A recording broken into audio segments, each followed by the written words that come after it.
বর্তমানে আছি বাগেরহাট গিলাতলা।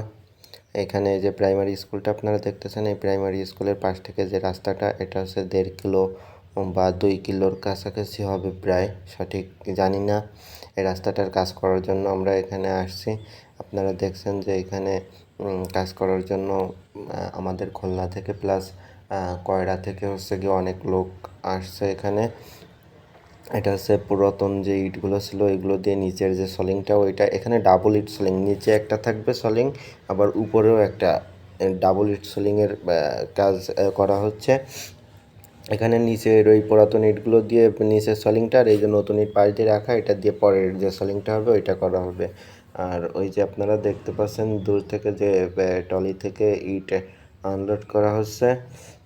এখানে যে মেইন রাস্তার পাশে ট্রাকে ইট নামায় দিয়ে যায়, এরপর থেকে ওইখান দিয়ে ট্রলিতে করে যে বালির বেডের ভিতরে ট্রলিতে করে মাল পরিবহন করা হয়। আপনারা দেখতেছেন যে আমাদের এখানে 2টা ট্রলি আছে, প্লাস 18 থেকে 19 জনের মতন লোক।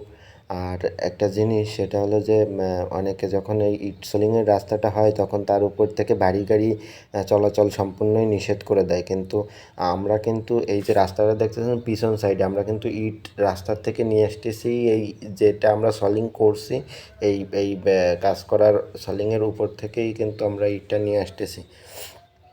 দেখুন, রাস্তার কোথাও কিন্তু একটু নিচু বা ভাঙা এগুলো কোনো কিছুই নাই। আমাদের কাজ খুবই যত্ন সহকারে এবং মনোযোগ সহকারে করা হয়।